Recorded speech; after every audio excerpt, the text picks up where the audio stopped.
Crisis in the Arsenal dressing room as Nani Madueke goes head-to-head, stealing a goal from Arsenal's leading goal scorer, own goal. This is the ArsenalVision Post-Match Podcast. My name is Elliot Smith, the Black Man Twitter Gunner. Yes, he campaigned to take a goal off of teammate own goal, who is having a stellar season. And I don't know if own goal has a goal bonus or anything like that, but that could be the rift in the dressing room that causes problems. But you speak about a rift. There's a rift in the minds of Pep Guardiola and Rodri. If you've had a chance to watch their interviews, their heads are on whatever planet heads go to when things are not going to plan. Rodri outraged that whatever money they sent to the PGMOL must have expired. They're not getting the calls, and I feel for him. I really do feel for him.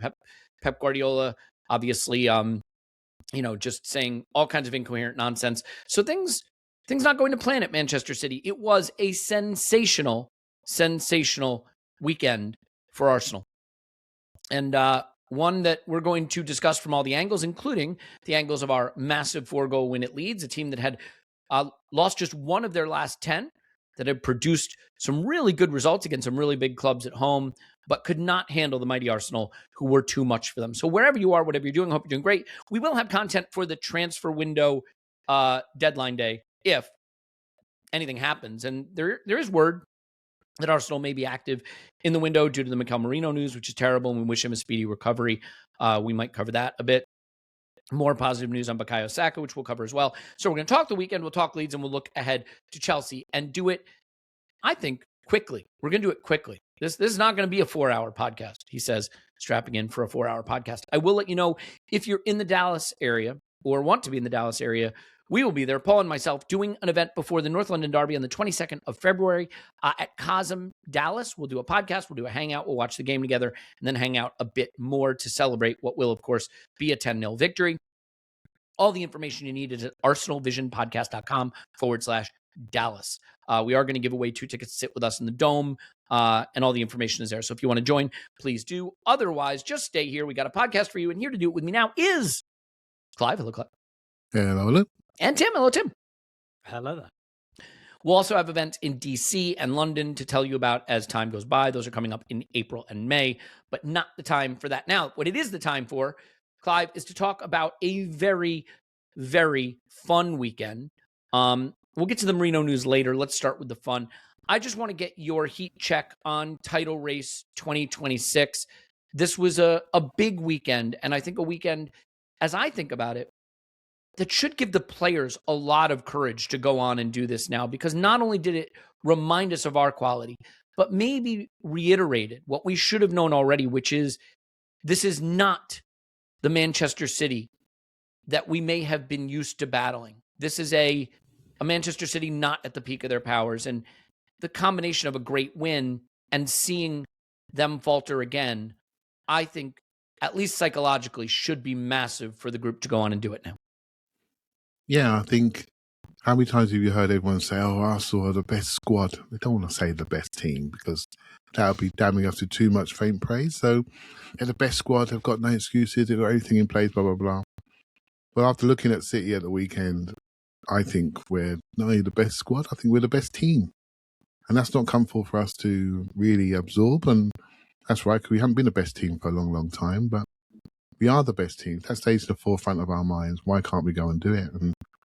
And all you have to do is do it. And there's been some really good. I think last week was really seminal, and I think it's a turning point. Last weekend against Manchester United, it was quite low. You know, we were the butt of all jokes online, etc. Booing our own players. We have a game in the week where we get a win, but it doesn't really answer what we really want to answer, which is get back on the Premier League boat. I think some elite leadership last week to get us all back together and connected, and the team had to go out and perform, and they did. And they performed in a way and reminded everybody of what they're all about. And they're all about being a good team in all phases of games and being adaptable. And they don't disrespect any part of the game of football. And whether people like that or not, that's who we are. You know, and I thought this game was fantastic, and the whole feeling around it's been great. It just shows you how your emotions can go down and up, you know, in literally 7 calendar days, because the Manchester United defeat really, really hurt. But as I said before, I think we needed it. We needed this little heat check to say, come on, guys.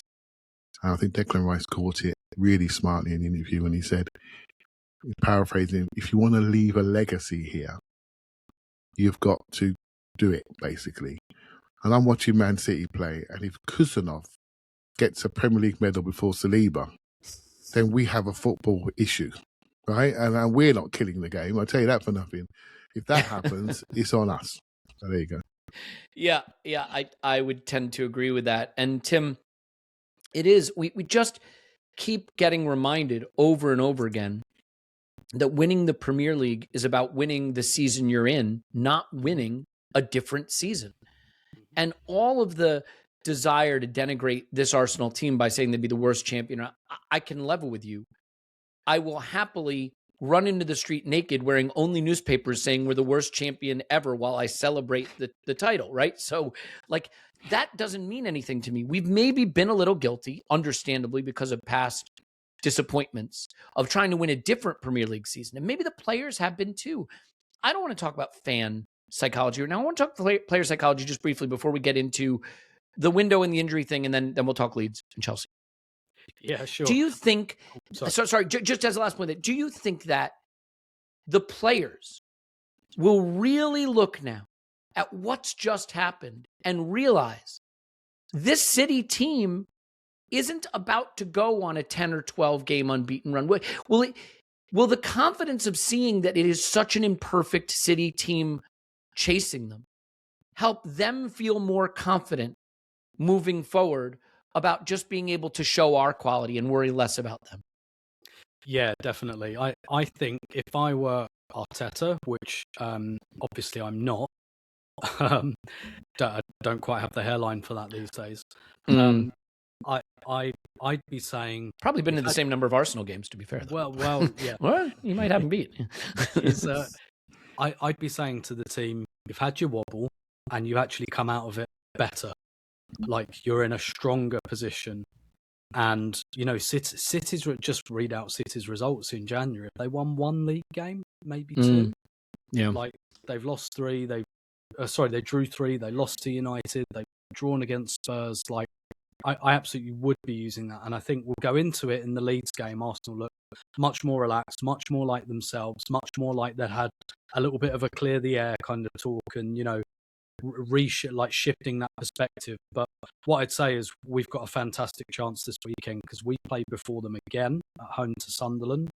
Not going to be an easy game, as we saw last time we played Sunderland, but deal with that and we'll be 9 points clear. And they go to Anfield, I think, on Sunday. Mm-hmm. They do. And that, to me, you know, we're all afraid to put too much on it, right? But at that point, if that happens, if we go 9 clear and City lose at Liverpool, you know, I'll be saying, yeah, I think we're going to do it now. I think it's kind of as simple as that. That's my kind of psychology for the players. That's what I'd be saying if I was Arteta. I'd be saying, look, we've missed a couple of chances to do this. We've missed a couple of chances to, you know, really stamp the boot on the neck. And now we've got a really, really big chance to do it. But, you know, per your point about, you know, worst champions ever type thing, I know, like, we're not to peek too much behind the curtain, we're trying to talk less about what people say on social media and stuff, but I did really laugh at a tweet I saw today where, like, it's a Chelsea fan, like, they're going to be the worst champions ever, and it's from Rory to Talks Football, and he just tweeted, every team that has ever won the league in any sport ever has done so because every other team is not good enough.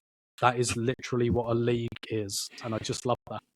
Yeah, and I mean, just to put a finishing thought on this, Manchester City have drawn 4, lost 1, and won 1 of their last 6. They've taken 7 from 18 points. All Mikel Arteta has to do is say, look at who's behind you. This team behind you shouldn't scare you. So just go play your football. It is better than what anybody else is playing, as you've shown in Europe, as you've shown in the Premier League. You are rightfully atop this league. Yes, it's a hard league. Yes, we'll drop some points along the way. But you know what? Don't try to be a 100-point team to win this league. You won't need to. What you're doing is good enough. And I think this was a weekend for me where it finally slapped me in the face a little bit of, like, yes, there are flaws in this Arsenal, but this is an era of flawed Premier League teams, and we are by far the best of the bunch. We are by far the best of the bunch. Yeah. just to put the cap on that, I'd shift the language as well. Don't think you're 9 points clear of Man City. Think you're 9 points clear at the top.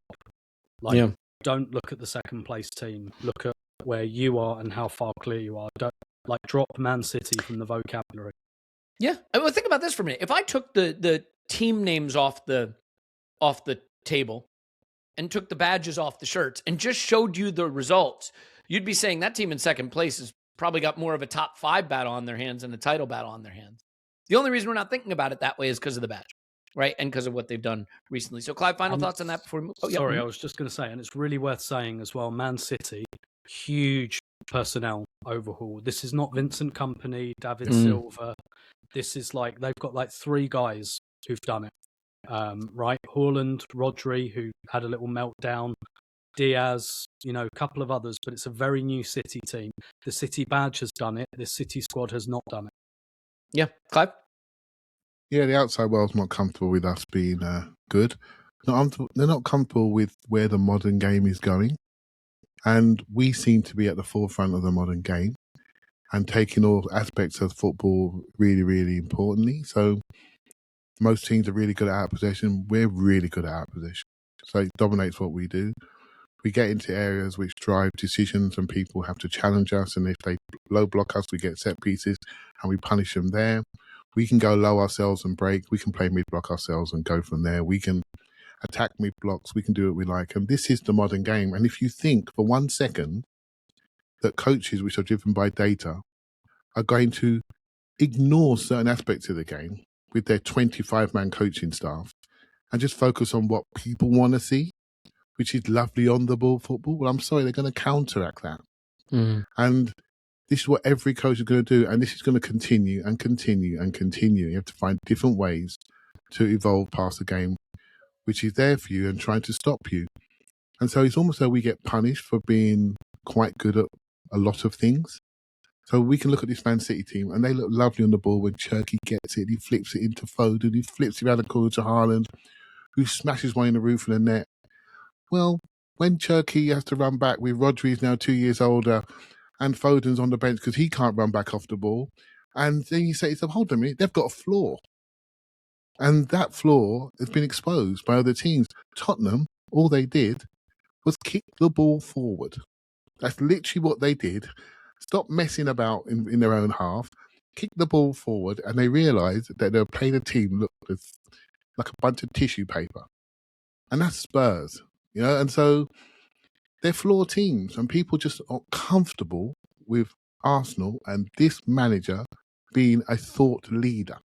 That's the difference. They're not comfortable with it. And I think this is a bit of a meta conversation, and maybe we should do on our Patreon pod, but I think this is something that's we're going to challenge the game. And I really feel it's going to be a topic for the next few months. Well, and this is the thing. For anyone that wants to tell you, they'll be the worst champions in the history of football, first of all, you won't care because you're a sentient human being. But I would throw this back. Over 3.5 and soon to be 4 years, we've been the best team. This is a 4-year period of dominance by Arsenal that has not resulted and culminated in the ultimate glory at the end of the season. But you cannot argue with what our quality has been over 4 years. It's been consistent. It's been impressive. Some years it's been more driven by defending, and some years the attack clicked. But Mikel Arteta has built a team that is punching right at the top of everything for 4 years. And so if this is the year we break through, I'm not going to see it just as we were good this season.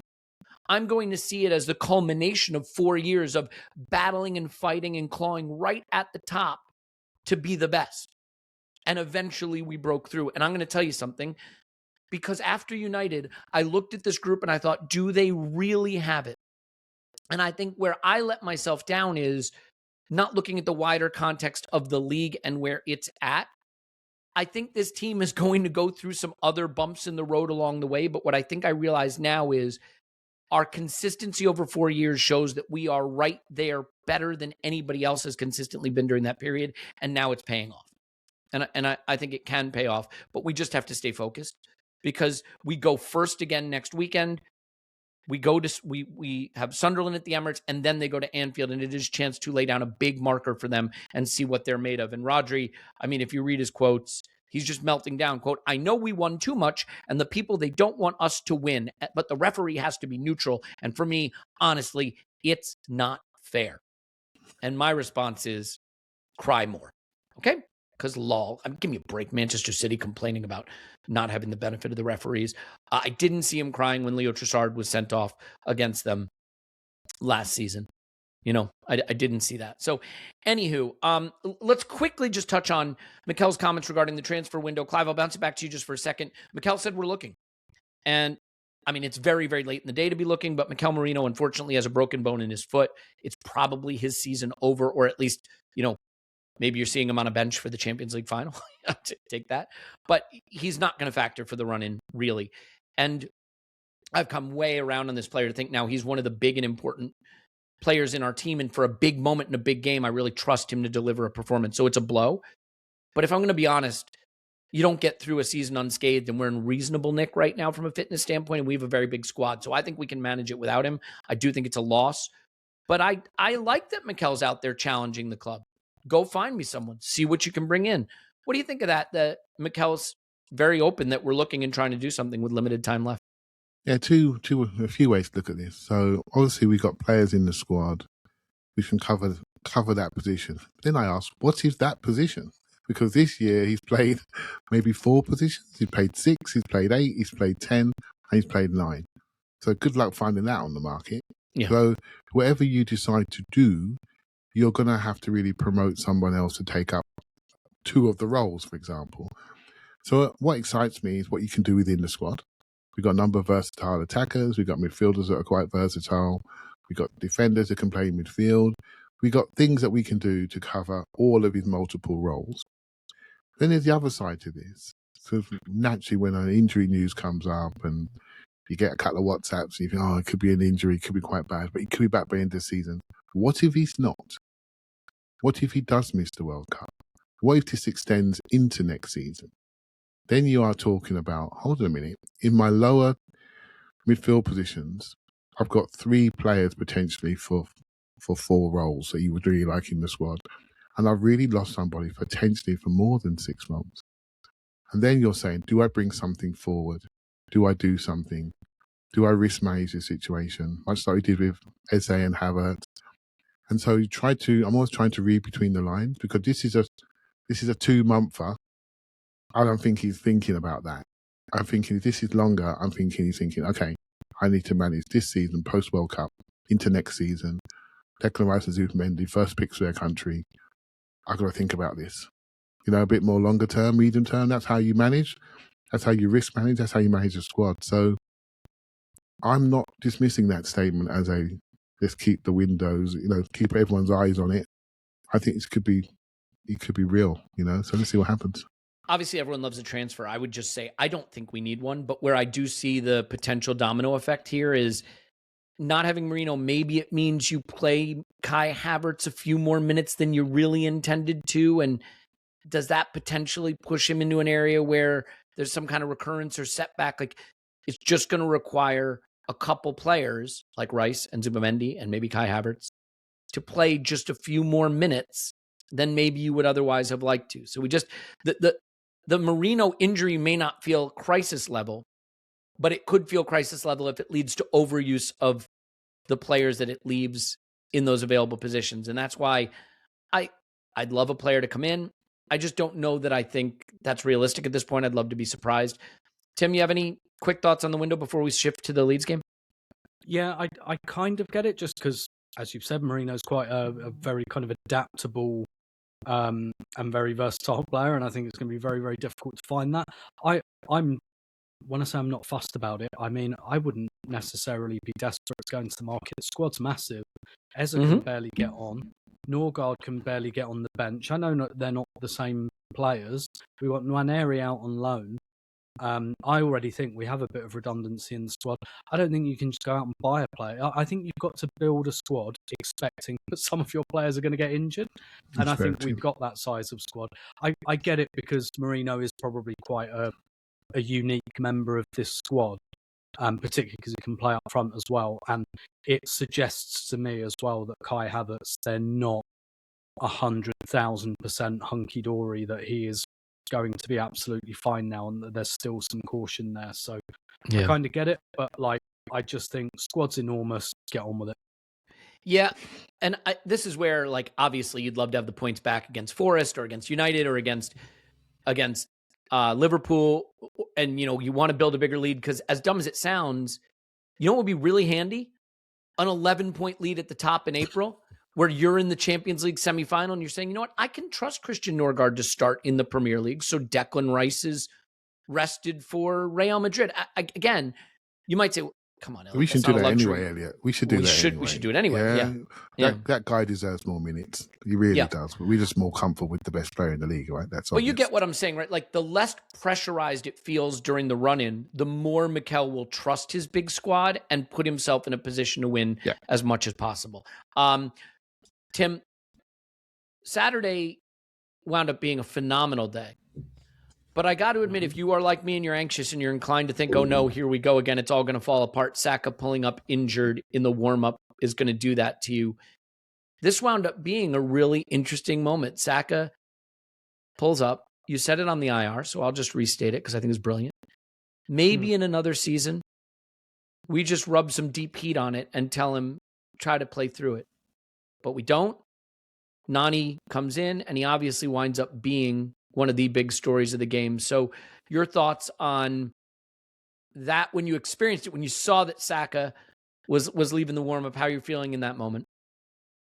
Yeah, reasonably calm. Obviously, I'll never be blasé about losing Bukayo Saka, but like Noni Madueke is a really, really good backup. And yeah, I definitely think probably like one thing I can't get out of my head was it was a game against Tottenham a couple of years ago when we drew 2-2 and Saka was injured. Like, he was literally injured and we kept him on. And it's like, this can't go on.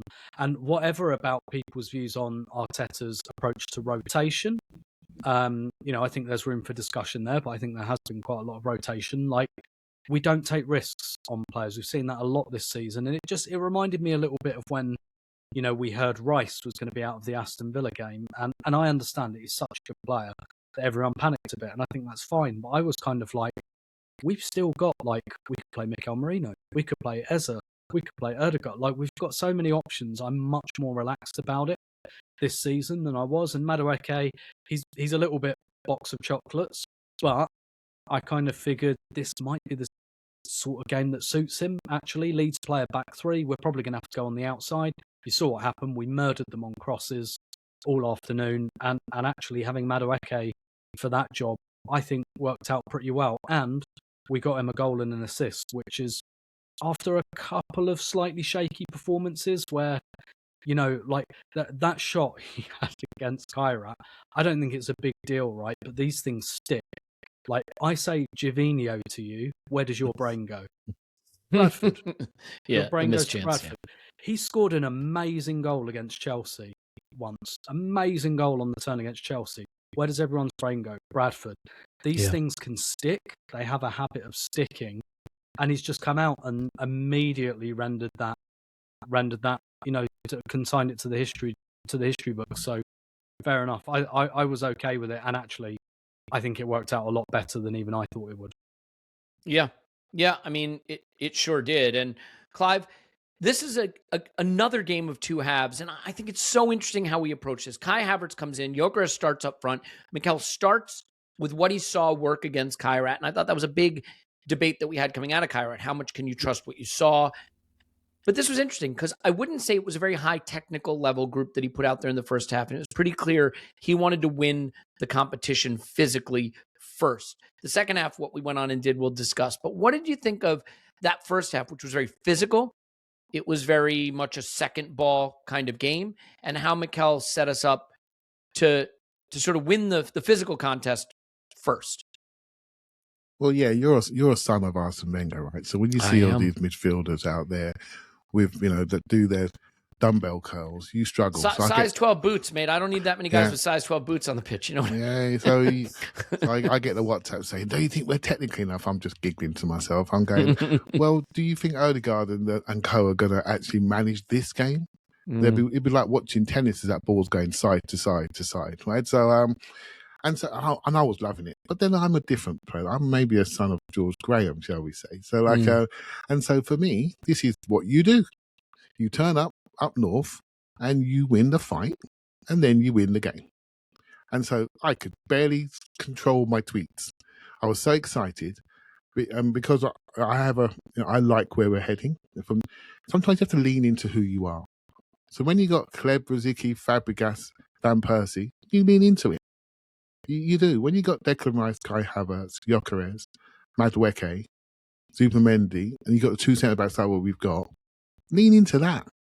Lean into what they have. And don't be ashamed of it. This is who we are. And I actually think if you looked at us and we're coming to crunch time, what we should be leaning into? We should be dominating teams. Don't give them a crack in the window. Don't even let them see any vulnerabilities at all. Say, no, mate, you've got to beat us 5 times before you get anywhere. And if you think you can match us in a fight, we're going to bring on some ballers in the second half. Then you're really in trouble.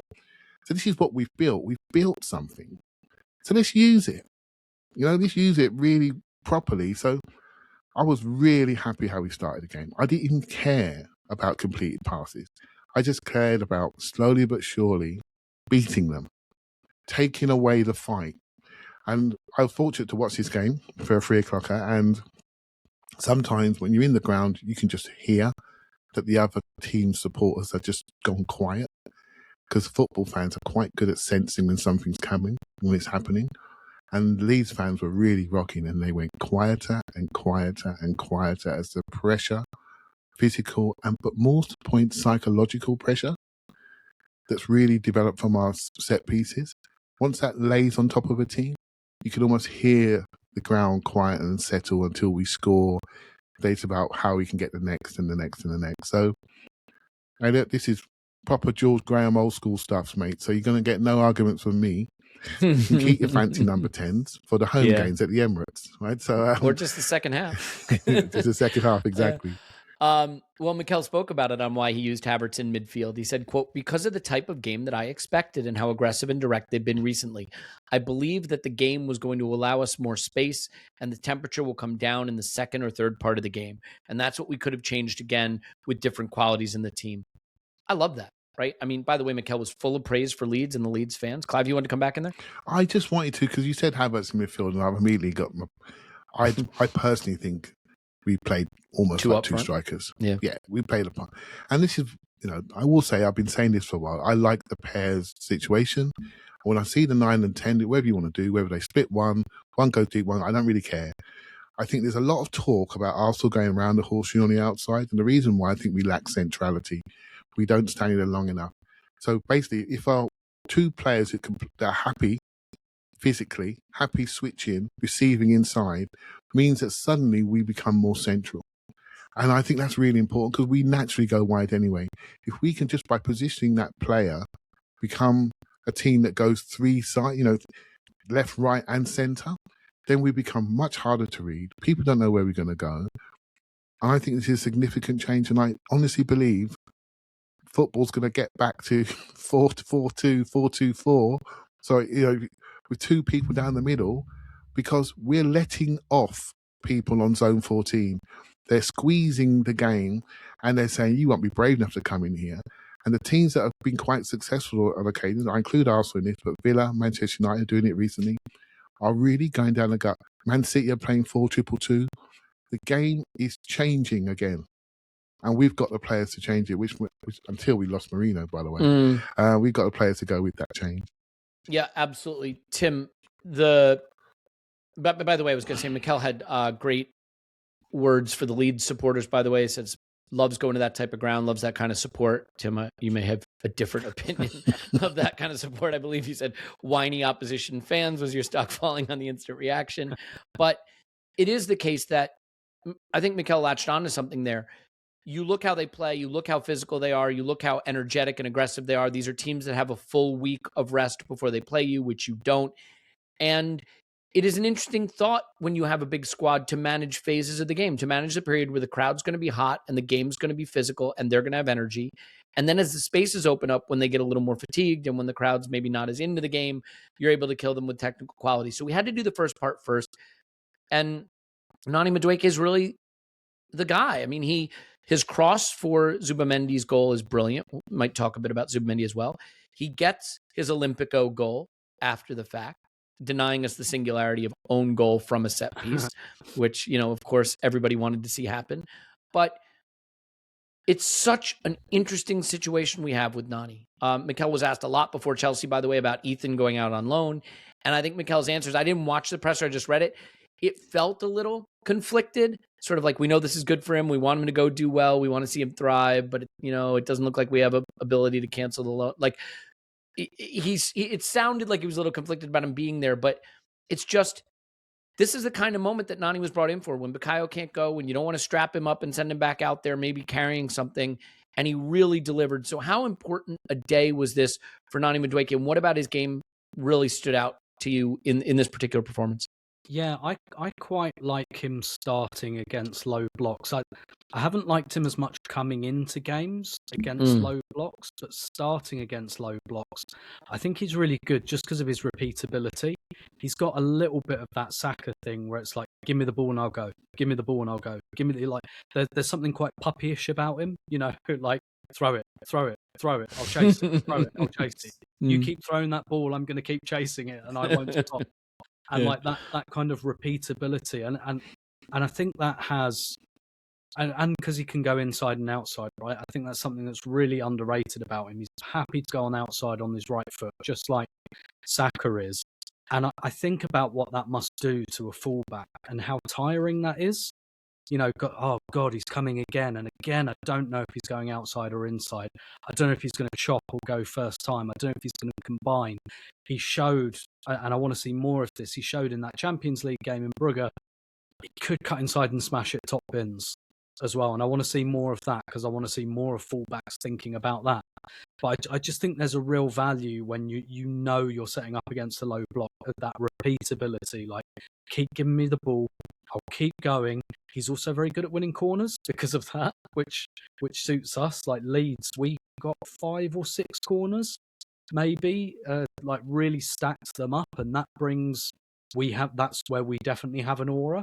We don't have an open play aura. We have a set piece aura, though, that I think is worth a couple of extra set piece goals a season. And I think the one Madueke scores, I think that might be one of them. That might be God, this is the 6th Arsenal corner we faced. One of them's going to go in a minute, type of thing, and there's like a real panic about that. So I really like that. I haven't liked him coming into games as a sub yet. I don't really know why that is, or why that hasn't worked yet. But I like him starting in games like this. I thought he was very bright at the beginning against Forest as well. It's just the goal didn't come when it should have. Was it his cross to Martinelli, or was that someone else who put the cross in to Martinelli to miss that chance? I can't remember, Tim. This is what we normally ask you, mate. You tell us, Tim. But yeah, like I just think it helps. I don't even know what chance you're talking about. Trust me, I do. Yeah. Oh, against Forest. The back post. Yeah, I think it was him. Yeah. So and again, that's why I was kind of comfortable coming into this game.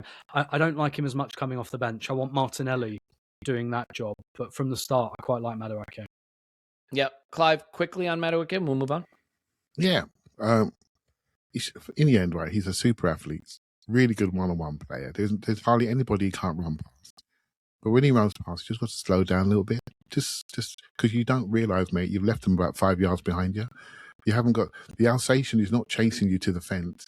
You've left the dog behind. Right, just slow down and do the last thing. And I thought, you could see, I said it on the IR, I felt that he really slowed down on that cross. He slowed down and clipped the ball in. You can tell that he's taking time with his ball striking, because his corner at Anfield, he didn't take corners when Saka didn't play. And we had Declan Rice taking him on that side. Now his corners have improved, which means he's practicing on being coached, and it's what we want. When you buy a player with a lot of raw skills and people say he's about to explode, well, to explode, the GA number's got to go up.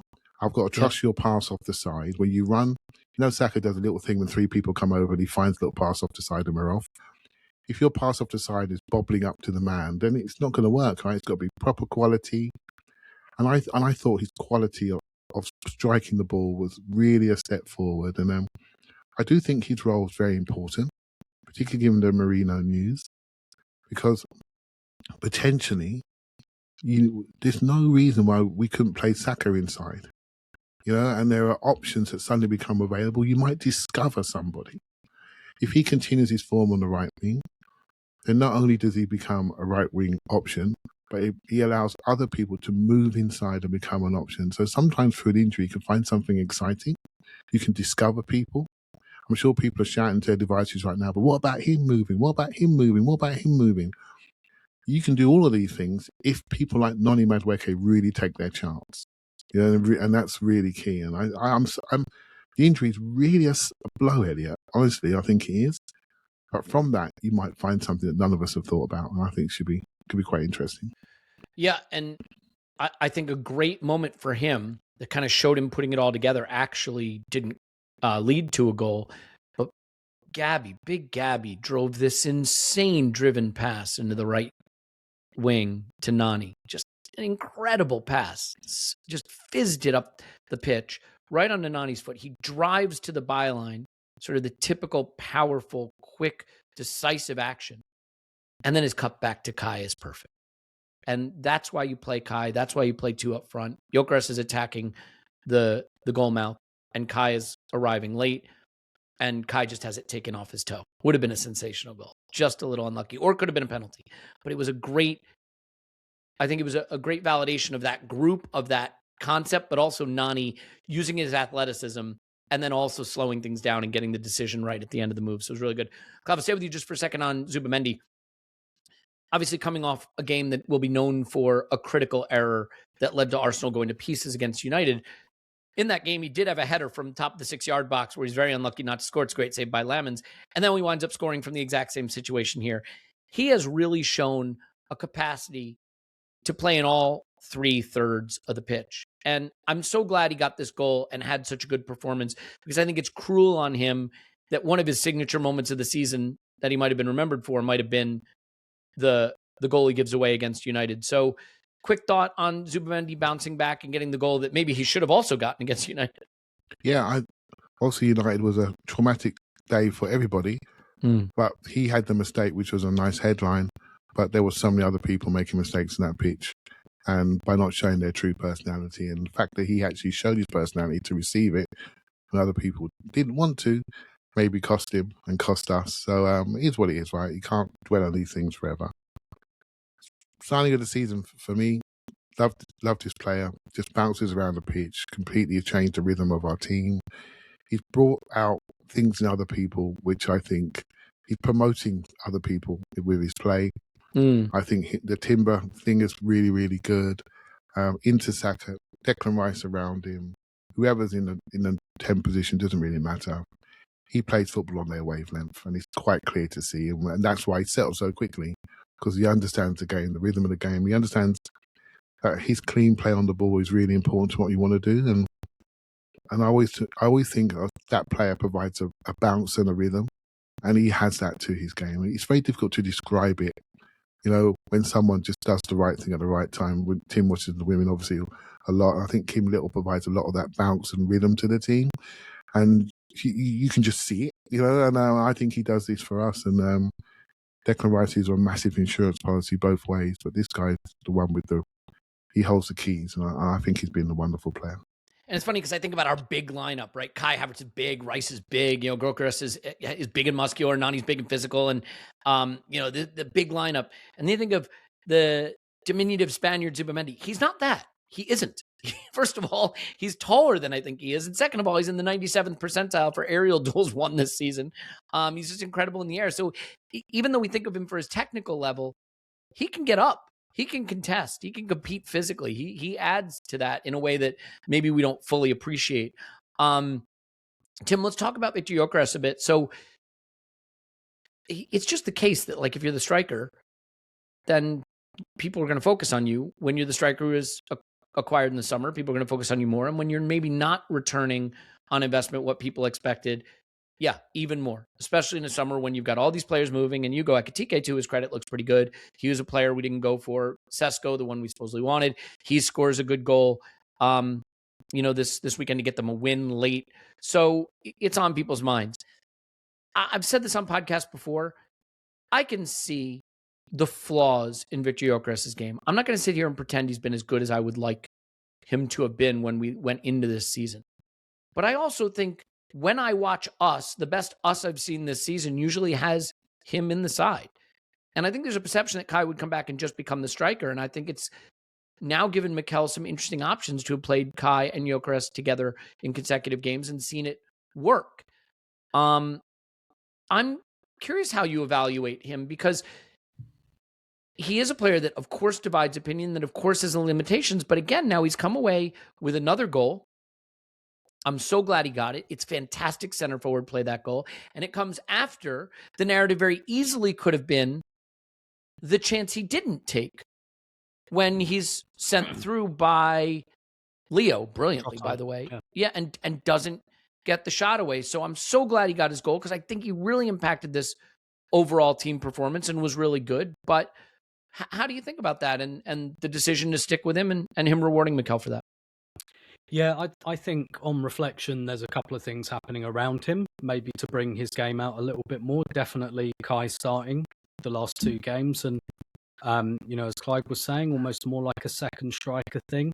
And that's something we had, like Eza did that, for not in the same way, but did like a second striker thing. Actually, when Gyokeres was out, to kind of support Merino.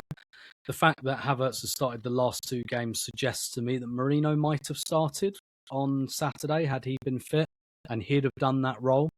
And that feels quite deliberate. Of course it's deliberate, but you know what I mean? Like doing that 2 games in a row, that means the manager's curious about it and he's investigating something and thinking, maybe he's thinking, okay, he's looked a little bit isolated. He's getting his head chopped clean off with an axe by centre-backs in every game, and the referee waves it away. And, maybe he just does need that kind of second striker. Perhaps he does need Merino or Kai Havertz a little bit next to him, almost like, again, double strikers. And my brain goes to that Chelsea Carabao Cup semi-final. We literally did that, like in a very literal, less subtle way. Arteta did that from the bench, and it looked like he was having a look at it at that point. So we were 3-1 up. Looked like we were going to go 4-1 up until we chucked the ball in our own net again. But that tells me he's curious about that. That tells me that he's exploring ways to get more out of this player. I think the other thing with that chance as well, I mean, it's a great ball by Trossard. I think Odegaard gives him No, I don't think he does. But I think that ball from Trossard forward first time, that tells me a conversation's happened there about the way we're playing. And it's forward first time, guys. Stop playing with your food. Stop doing 360 turns and passing backwards. Because Odegaard did one, he definitely did one later in the game where he did his little spin because he won't use his right foot. And I was expecting it to be a 360, but it was a 180 and the ball went forward. And that tells me the manager said, guys, forwards a little bit more. And but yeah, sorry. So on to Gyokeres, it feels like the service hopefully will get better as a result of that imaginary conversation I've just projected, but that maybe they want to put a little bit more support around him and say, actually, let's put another brick wall kind of near you. And listen, when he went through on goal, and again he got caught by the defender because again couldn't get the shot out of his feet. We saw that against Kairat, but Kairat haven't got the guys to catch you up when you do that. Neither did Inter. Yeah, there were pictures of wardrobes in my WhatsApp group, and I was only responsible for a couple of them. But the goal he scores, no one else in our squad scores that goal. And I think he's cottoned on to the fact he's getting nothing out of referees. Defenders taking his head off. He's not going to get the foul. He scores that goal. He scored at Inter. He scored at Chelsea. He scored at Leeds. He got his goal against Kairat. Probably should have had more. He's on a good run of form and he's scoring goals and he's on course for 15 to 20. So as much as I don't think my eye will ever meet him, and as much as I reserve the right the next time we're 0-0 and struggling to break down a deep block, those pictures of wardrobes are still in my camera roll. Have to give him his credit, because if you'd said to me at the beginning of the season, he's going to bash one in against Leeds, he's going to bash one in against Chelsea on the goal line, and he's going to get 15 to 20, I'd have said that's what we paid the money for. Yeah, and for the record, I don't think it's pace that costs him the chance that he doesn't get I think he can do better when he does get in front of a defender, of using his body to prevent them from being able to get back across him. I also just think, and we've seen it, he has 7 games this season where he doesn't have any shots. He's learning and has to learn that extra touch to set yourself so you can get the real power that you want and the real accuracy you want on your shot. You don't have it. You're going to have to snap those shots off quicker. If you look at the goal Ekitike scores, I think it's his second one this weekend. Ekitike's second goal, I think it's a toe poke, actually. But there's no backlift. He creates a little yard of space and pokes it, and it's gone, and in it goes. There isn't the space to set yourself to get the kind of contact you want every time. And so maybe that's a bit of a reminder there. But he gets the goal. I'm happy for him. I want to say also, look at what's happening, this beautiful competition, because the big oaf starts and he gets a goal. So Gabriel Jesus is like, well, screw that. I'm going to come out and show you how to get a Tekker-style goal. And he does Cruyff turns and spins a man and curls one into the corner. And if that creates a competition there and there's really good energy up between those players and a good camaraderie in the group, but also a competition to have your place in the team, that's going to bring out the best in everybody. It seems to be doing that. I want to talk Odegaard a bit and some of the subs and things like that. And Clive, I'll bring you back into this, but we do have to get a few brands mentioned, because if I don't, people are going to yell at me to say, I don't know who to give my business to, and I don't want to be responsible for that. So one of the companies you can give your business to quite easily is Nord, because NordVPN is the VPN that lets you watch all the content that's otherwise geo-locked. And it's really this simple. The internet is a place where you should be able to go watch what you want to watch, click what you want to click, and see it. And sometimes you can't because you're not in the right location, but the internet won't know what location you're in if you use Nord and tell it where you want to browse. So those 3 p.m. blackouts, those match reviews of the day shows, those TV series that have kicked off their new season in another country but haven't kicked it off in yours, well, it can be kicked off in yours by using NordVPN. Simply click where you want to browse. You're browsing there. Very highly rated for speed. Very easy to use. Just put an app on your phone and click where you want to browse, and you're doing it. Plus, there's some security stuff in there too, threat protection, which you might need if you're on certain kind of streams that football matches are occasionally shown on. So NordVPN.com/ArsenalVision. Grab your exclusive deal. Get a huge discount off NordVPN plan plus 4 additional months on top. It's completely risk-free with Nord's 30-day money-back guarantee. NordVPN.com/ArsenalVision. NordVPN.com/ArsenalVision. Do it now. And this is a paid advertisement for BetterHelp. BetterHelp is therapy. Quality therapists, a commitment to match you to the right therapist, and great client reviews. These are the things I want to highlight today. So first of all, BetterHelp therapists work according to a strict code of conduct and are fully licensed in the United States. For those of you in the US, there's also BetterHelp therapists in the UK as well. Of course, therapist match commitment. BetterHelp does the initial matching work for you so you can focus on your therapy goals. And there's over 30,000 therapists, and BetterHelp is one of the world's largest online therapy platforms, serving over 5 million people globally, and it works with an average rating of 4.9 out of 5 for a live session based on 1.7 million client reviews. Very simple. Therapy is about your mental health, and your mental health is your health. So if you want to take care of your mental health, this is a way to do it. BetterHelp makes it easy to get matched online with a qualified therapist. Sign up and get 10% off at BetterHelp.com/vision today. That's BetterHelp, HELP.com/vision. Do it now. And finally, Shopify is the e-commerce platform that lets you launch your business. 2026, it's time to get started. You want to sell your art, you want to sell your products, you want to sell your digital content if you want. Shopify helps you build a website that puts your content wherever it needs to be. What I mean by that is, one thing I learned when I built Shopify pages is that they will make it easy to put your products on TikTok Shop, for example, or Facebook Shop, or Instagram Shop. And without that, you are never going to reach the people you need to reach, and then your beautiful products will go unseen. You also want things like cart optimization. So when someone has something in your cart, you can say, hey, this matches well with that. Or, hey, you left something in your cart. Do you want to check out? Shopify does all that. It handles the shipping. It handles the tax stuff. So all you need to know how to do is upload pictures, describe your product, say what it costs, and then people can start shopping from you. In 2026, stop waiting and start selling with Shopify. Cha-ching! Sign up for your $1 per month trial and start selling today at Shopify.com/ArsenalVision. Go to Shopify.com/ArsenalVision. That's Shopify.com/ArsenalVision. Hear your first cha-ching this new year with Shopify by your side. Clive, that enough of that? Indeed. Nailed it. Okay. Clive, anything you want to add on Gyokeres before we move on from that topic? Sorry, I kind of cut that section in half. Yeah, but, you know. I get plenty of time. Don't worry about me. I think, Okay. I will say one thing. Mm-hmm. If I'm going to sit here and say to people, we can do every type of game. We can play low. We can play high. We can do everything. Open play, close play. You need a centre forward like this in your squad. And so they just become, if people don't like him, we're going to get another one like him, because we need that ability to run him behind. And he is a very mobile target man, and we don't have that. And so for me, it's just a matter of how good he can become. And he is improving, Elliot. So fair play to him. Yeah, I mean, the binary of someone is great or someone is shit means that you need to be great, because if you aren't great, people are going to call you shit. But like Victor Gyokeres is a classic example of a player who is an important contributor to a team that's about to win the league and maybe other stuff. And while he may not be the star player, he is a good contributing player.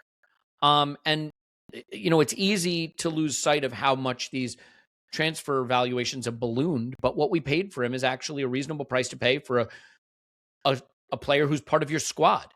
And as part of the squad, he's contributing goals, he's playing well, and I think he has a nice little relationship there with Kai Havertz. So it'd be interesting to see how much we're able to see that more, because we'll keep an eye on Kai Havertz being able to stay fit and stay out there on the pitch. But Clive, I mean, the manager took his struggling captain out of the line of fire, took him out of the team. He put Kai Havertz out there. He let Martin Odegaard sit on the bench. And what did Martin Odegaard do? He comes on the pitch and he plays like a man possessed, and he passes forward and he passes first time and he looks great and he gets an assist.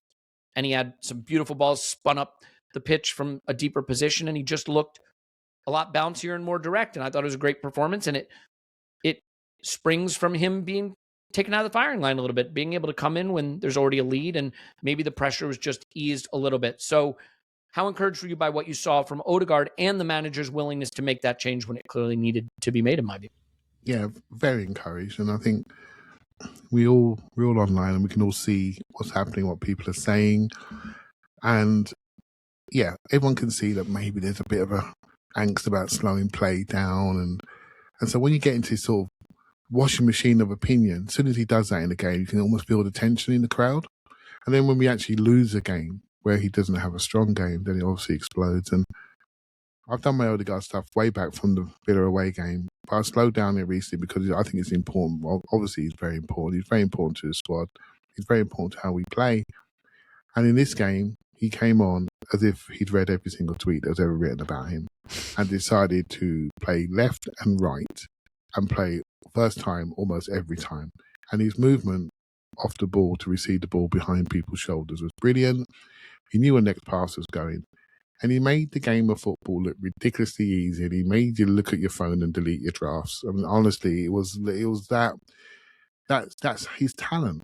That is his talent. And to be honest, against Kyrat, you could already see that he'd taken note. If I remember rightly, he had 2 headers in the box.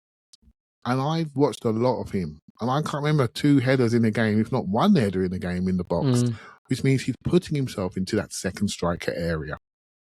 So he's had a message. Move the ball, get yourself into the areas where you can affect the goal hard, and he's had a message. And I do believe that this game was the perfect game plan for this team. Then maybe another day you think, you know what, we need to put the ball in our pocket and the other team don't even get to see it. And then we're going to be all screaming for this guy to be on the pitch. So I just think we've got to be cool and calm about what we see. Every game is different. The opponents are different. The requirements are different. And it can change within 3 days and you look stupid. So I'm really pleased that he played the way. I wouldn't change anything about his performance in this game. I thought he was outstanding and he took the game away from Leeds completely.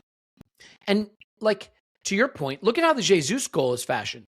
He's in the left half space between the lines. Calafiori picks him out with a nice little stab pass between a couple of Leeds midfielders, and he turns and immediately feeds it in on the slant to the striker in the 9 position with his back to goal. And what Jesus does from there is world-class quality. But the funny thing is, in that goal, you see the things I don't think we do enough. Calafiori, that pass to Odegaard is on, but it's between 2 Leeds players. It's a difficult little progressive pass to see and play right, because if you get it wrong, you're up the pitch, and now they're running the other way, but he plays that pass. Odegaard has to receive it in space, very quickly gets himself turned and faced, and then he plays a pass we don't play enough. The little diagonal right stab ball into the center forward. So great to see. We played this game 2 ways. We won the physical battle early, then we brought on all the techers. Odegaard, Eze, Calafiori, Martinelli comes on, Jesus comes on. And then we killed them with technical quality as they tried to come back into the game. they got butchered. And by the end, what you saw was an Arsenal team that wasn't afraid to be winning or win the title, an Arsenal team where everybody wanted the ball. We ended this game with the red arrows, floods of Arsenal players going and attacking, everybody wanting to get on it. If anything, we probably could have had 5 or 6 on another day and maybe even should have. Tim, just quickly on, first of all, I think it's interesting that Martinelli came on to play on the right, and he has an amazing, beautiful delivery to get the goal, which is great for Gyokeres. But look, the thing I could not have imagined, I've been ridiculed, by the way, rightfully so, because I think I had 2 preseason predictions in a row that our breakout player would be Gabriel Jesus, because I thought he'd come back and show the level. I was just 2 seasons early. Going into this season, I finally had given up. I said he probably won't even play for us this season. I didn't think he'd factor. He's factoring. And he's factoring in a way that will create some competitive fuel for the center forward position, but he's not just a foil for Gyokeres. He is showing real quality. He has scored real goals against real opposition that are real quality. He could have had 2 or 3 in this game, but he takes his goal brilliantly. I don't think we have another player in the team that can score a goal like that. Maybe Bukayo Saka. So how surprised and impressed are you by Jesus showing that he can really matter for us in a season where I don't think I saw that coming? Yeah, confidence is a massive thing for him. Like, look at the kind of golazos he's scored this season. They've come like off the bench when we were like 3 goals up against Leeds and Aston Villa. Like Aston Villa, we're 3-0 up, curls it in, no problem, bottom corner. Obviously, he got 2 goals at Inter when the game state wasn't like that. They were more kind of strikery goals, which is great. But I think there's something about he's so talented on the ball. Like he can twist anyone's blood. He really can. But with Jesus, he gets in his head a little bit, and he's quite unfortunate in terms of I think he's quite an anxious character, and he has the world's most expressive eyebrows, which really, really give him away. When they're on the slant, Elliot, you're in trouble. When he's got the Ancelotti eyebrows going on, you're in trouble because he looks like he's about to burst into tears. When they're level, you're good because this guy can go around anyone. He can twist and turn and everything like that. And he was feeling. There are just some games where he really seems like he's feeling it, and there are some games where he's not. There's been some listless performances, and what keeps happening at the moment, you get a couple and you go, he's done, isn't he? And then he does something like that, and just as you thought you were out, you're all back in. But ultimately, we had to temper our expectations of what we could expect from this player. It's never going to be, unfortunately, I don't think, what we saw when he arrived, but it's can he contribute in a meaningful way, and he is. And he really is. That's much better than even I thought at the beginning of this season. Yeah, well said. And it's funny, it sort of sums up Gabriel Jesus in a way because he has 3 really good chances in this game. One is an open chance to slot it in the far corner after a sensational bit of play, by the way. Odegaard drops deep, plays this amazing first-time pass around the corner to Rice. Rice just does what Rice does, right? Buccaneering run all the way up the pitch, probably could score himself, but feeds it to Jesus, misses the first-time shot. Header, snap header, front of goal, timber cross. It's open, hits it right at the keeper. But the goal comes from, there's no chance on, his back's to goal. He Cruyffs it, back and forth, curls it, beautiful goal, right? Like sometimes he just has the technical level to do incredible things, but he's never going to be a consistent finisher, but he has proved very, very important for us. We even got to see Eze come on off the left in this game for Leo Trossard. Brief cameo. Mikel had a lot of Eze questions in the pre-Chelsea press conference as well, which we might come on to. I do want to start to shift gears to talk about the Chelsea game. So Clive, just a finishing thought here. This is the tonic. 4 goals. Everybody plays. You use the big squad. You show 2 faces. You do it in a weekend where it puts the pressure on City and they show they're not up to it. Villa, by the way, also lost. But I think, look, Villa, even if I want to be polite to them and complimentary them, which I don't, but even if I do, their injury situation, their squad situation is such that now they probably are in the shit, candidly. So I think they need to hold on to, as Unai Emery would love to tell you, a top 5 place rather than going for the title. But this was the tonic. So any final thoughts on little bits and pieces that stood out to you in this game before we shift to the semifinal? Yeah, I loved the game. Everything about it really cheered up my whole weekend. I'll tell you now, Arsenal winning a game of football really affects me. Mm-hmm. I'm so happy this weekend. I did watch the Villa game, funny enough, and I think it's an interesting point. And obviously, Brentford went down 10 men. They've got a great goal through Ouattara. What a good buy he was for them. And basically, I'm looking at this game. I'm looking at the low block Brentford have got. And I'm watching how Villa try to break it down. And it's like a little bit like watching us. They go wide. A little third man run, comes inside the block, tries to put a cross in. Either the cross gets blocked, it goes out for a corner. I think they had a similar amount of corners as we do. Because I'm trying to look at the game, where it's going. And I'm seeing a lot of the same football because of how teams set up. And the Villa game, I know people saw it. It's like watching any of our low block games. It's exactly the same. You either score or you don't. We're a little bit better on set pieces they are, so we break the game open a little bit more often and we got a few more points in them. That is literally it. And so yeah, I hope they fall away and we have more days like these because our away form in January has been outstanding. So now we need to flip it around to the home form and the atmosphere we create at home, which starts against Chelsea. And just as a final note here, it was 2.19 XG for Arsenal, 0.15 for Leeds. They had 3 shots worth 0.15 XG. That's not in the first half or the second half. That's in the game. And I just think, again, we've talked so much about our identity being defending. I think it was great to get a clean sheet and get a clean sheet from a defensively dominant performance. The 4 goals feel good, but we need more clean sheets. I realized we had a run of 2 of them just recently, but it was 5 from the last 20 before this game. So 5 clean sheets from the last 20 games. So that was a big part of it as well. Mikel Arteta spoke about that too. He said he loved the defensive performance. And, just on Odegaard, quickly, Mikel, on contributing from the bench, he said, it's not about the player's position being safe. It's that the role can change because the game has different needs and we play every 3 days. The fact that you can contribute and help the team to win from a different angle, I think it's a great thing to understand. It's not so easy for certain players, but Martin and the rest have certainly done that today. So we shift gears, Clive. We have a 1-goal lead over Chelsea. They got a big win from 2 goals down to West Ham. There's a very funny social media post that says, like, teams think they've turned a corner when actually they've just played West Ham. Teams always think they've turned a corner when actually they just played West Ham. So see that about Chelsea. They were 2 goals down.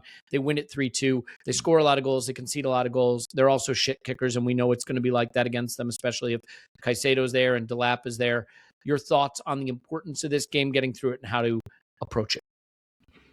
Well, I haven't seen the Chelsea press conference yet, but I saw a headline coming out, and Liam Racine said Arsenal not won anything for 5.5 years. So I'd be sticking that up on the dressing room straight away. I think they're going to put a lot of importance on it. I think he will for his own CV. He can barely lose, right? Because we're expected to win. We're at home. We're 3-2 up. And they rested 7 players at the start of the game against West Ham and then got it all wrong. And then basically they turned it around. West Ham are very unlucky to lose that game. They deserve more.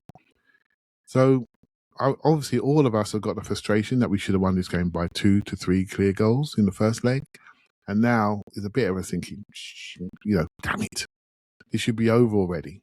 So they're going to come in with everything to gain. So I expect a massively tough game. Sometimes I forget when you turn up to these grounds and it's a semi-final or a cup game and the away support is significant. It has a much bigger influence on the whole atmosphere, on the referees, etc. And so I know it's going to be hard. I've seen it with Newcastle, I've seen it with Manchester United recently. I've seen it. And it does have a massive impact on the day. And so, yeah, we have to be at our best and pick the right team with the right balance, with the right level of physicality. This may cost us a lot, actually. I think it's going to cost us a lot of energy. We're going to have to put a lot into this. As a club and as a group of fans and players, we have to give this everything because they're coming. They're young. They're coming for us. They can turn us over. This validates a lot of their project. This validates a lot what they're doing with their manager choice, with their player choice, with what they're doing with their player training model. So we have to deliver on this one. We really do. But go back to the first leg. There was a gap there, wasn't there? There was a gap, but they had a number of players out, and those players will be back. And so, Reece James didn't play, Cole Palmer didn't play, Caicedo didn't play. And so they're going to have a few players back. And so this is it, mate. This is all on. I think it's going to be tough, but tough games when you win are the ones you remember. So yeah, look, of course I want us to get through, but Tim, on Saka, Mikel said we have to wait. Today he was better, but we have to wait and see how he responds and then make a decision. It doesn't look like something too serious. Whether he's going to be available for tomorrow or the weekend, we'll see. I can only say what I believe, and what I believe is that he should not play tomorrow, and we should make sure that Bukayo Saka is fit to play for the Premier League game at the weekend when we have a chance to go 9 points clear and City go to Liverpool so that we can win the thing we've wanted to win for 22 years, which is the Premier League. The thesis of this big squad is we have a lot of quality. We literally just won at Leeds with Nani Madueke, and if you can't get through with a 1-goal lead against Chelsea at home with your big squad, so be it, but I would use the squad to make sure that we're fit for Saturday. So do you see it the same way, or are you going full tilt everybody that's available to try to get through this one? Yeah, no, I'm with you on that. I don't mind like the rest of the team being strong or whatever. I again, like other than like the centre backs and Saka and the goalkeeper, which obviously doesn't count in the same way anyway. Do you think he'll go with Kepa again? That's a good one. Do you think he'll go with Kepa again? Because he was pretty shaky. Yeah, that is a fair point. I do think he will. I think if we get to the final, then I think it'll be a real conversation and a real coin flip. But I do think he'll stay with him on this one. But yeah, like I kind of, we like every big team, we have our core players: Rice, Zubimendi, the centre backs, Saka, the goalkeeper. Other than that, I don't look at anything as like rest or rotation or anything like that. It's just different players come into those positions. But yes, I would not risk Saka for all the reasons you suggest. I think Madueke's just had a really good game. Keep him in, keep him going. Sometimes as well, he came on, didn't he, at Stamford Bridge earlier in the season, didn't have a great time in that, but sometimes you need to get that out of your system. I remember a few years ago we played Man City in the League Cup, and Man City completely rotated, but they started Nasri. And the manager at the time would have been Mancini. He said he wanted to get it out of the way so that when they came back to the Emirates in the league, Nasri will have done it.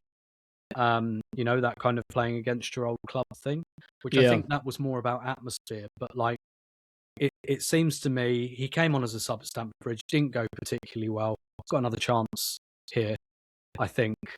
Maybe Kai Havertz as well, although I think enough water's under that bridge at the moment that he won't think about that too much. But yeah, let's not play Kai a third game in a week, though. Yeah, but I'd like Madueke to get that chance anyway. It's like, okay, you've had a golden assist at the weekend. You're playing your old club now. Go do it. And Chelsea rested Cucurella, was one of the players that they rested. They put a lot of value in what they think he does to Saka. I mean, he doesn't really, other than kicks him and gets booked after 6 minutes. But like they think that really works. They've convinced themselves so much so that they've rested him against West Ham. And actually, I think there might be a bit of a value in giving him another problem. Actually, and saying there you go, that was a waste of time. We're putting someone else in. So yeah, I think there are lots of reasons to keep Madueke in for this game. Yeah, I thought, by the way, Mikel made an interesting comment. He was asked about Myles Lewis-Skelly in the pre-match presser and with Merino going out. And he did say that Myles Lewis-Skelly can play midfield, that's an option, that's a position that he knows well, both deeper midfield and more advanced midfield. But just the reason he played him as a fullback is that was where he could break into the squad. So kind of nice to hear, because I think Myles Lewis-Skelly could have a very bright future in midfield, one to think about. But Clive, I mean, this is the thesis on a big squad. Like, I don't think you have to risk Kai 3 times in a week. I don't think you have to risk Saka on an injury. You have Mascara if you think one of the center backs is in the red zone.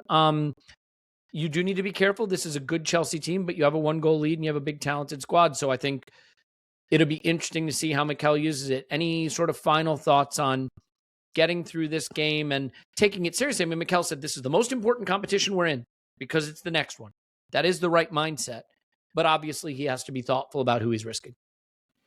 Yeah, I think Ben White might see some time at this game. I think that just makes a bit of sense. It's how you use the players that are really quite, I think Timber's magnificent, but he's had a strong period recently. So get him out. He had to go to left back when we had some injuries. So sit him down. Sunderland could be massively, well, it will be massively important, right? So So Ben White can obviously do the game, and he can, if anything happens, he can come on. So Yeah, on just quickly on Myles Elliot, he's an interesting player. You know, someone I love the imperfect players who are developing. You know, they can see the weaknesses, and I look at him and think, oh my God, you've got so much in your game, your natural ability to compete with people. If anything, people say he's a number 6. I actually think he's an 8, and I would play him one up. You know, and say to him, get on the ball and go, and be far more attacking. You know, and I think I'm far more pressing and collision based. So the Wigan game in the FA Cup could be a really interesting one to see how we can squeeze more out of this orange positionally and see what players can do. Yeah. So I'm already looking forward to that one. But yeah, I see Ben White coming back in. Calafiori looked slick when he came on, didn't he? He does. He looks slick, mate. He just looks like a player that's born for this level, and everyone else is going to have to carry his wash bag, I'm afraid. He's just very, very good. And so, yeah, what we do in midfield, I want to see one of Rice or Zubimendi come out to start the game. But I'm also conscious they're going to have their very, very best centre mids they can have. And they're going to really go in that area. So I think we may see somebody drop out against Sunderland. But I do think this game is really important for the club, you know, really important for everybody. I think it would hurt to lose. Everyone's expecting a City Arsenal final. I think it would hurt if we couldn't be where we should be. You know, if we lose a one-off game to Man City, the world won't end. But if we don't get to the final, after you put all this work to get here, come on. We got to do it, right? So I take very few risks and make sure that we can compete with them, and then we make changes towards the end. You don't want to invite too much pressure, but I do think Chelsea have been conceding a lot of goals, and they're not very good back there. And if we want to play like a team, well, that's the thing. I think you could play Martinelli, Nani, and Jesus if you wanted to. Jesus and Martinelli go well together. I'd rest Gyokeres, who I think is much, much better on 7 days rest than on 3 days rest, because I think you can sit a little deeper. You can defend a little more compact. Give Chelsea the ball a bit and go hurt them on the counter. I don't have a problem with that. Right. And that way, the first thing you have to do with this team, this team of characters I detest, right? Mm-hmm. You can show them no runability. You got to have the ability to receive the ball and turn out of contact and challenge them. So do not encourage a team with 9,000 fans behind the goal that they can dominate us in one-on-ones. And so it's a day for people like Madueke and Eze, physicality in the one-on-ones with the carrying, to make sure that they don't get encouraged, you know. And I just had to remind myself as you were talking about what we didn't do against Manchester United. We didn't have enough of that. They got encouraged and they found their badge and they ended up winning the game. Okay, 2 great goals. They still won the game and they were comfortable. We have to make them feel uncomfortable with our ability and our physicality. We've lost Merino, who I think would have played in this game. But I think we have to think about the start of this game in a similar way we thought about Leeds and take away any encouragement from them and then play our football thereafter. Yep. I would just emphasize, we do have a 1-goal lead and we will be at home. So I would like to see that anybody Mikel thinks is approaching the red line, he's confident going with the guy who's the next man up in this situation. I think we'll get it done. I think we'll go through. Tomorrow we'll have some deadline day content and an instant reaction. Saliba 50 is the code if you want a few quid off. Try it for a few quid for a month to see if you want to join us on Patreon. Otherwise, you can join us here on Thursday, ArsenalVisionPodcast.com/Dallas if you want information on that. We're going to leave it there. I'm about to pee in my pants, as it turns out. So, Clive, thank you very much. Thank you very much. Tim, thanks. My pleasure as always. And for me, you know what I'm off to do. We love you, and we will talk to you on deadline day and after Arsenal 10. Chelsea, go.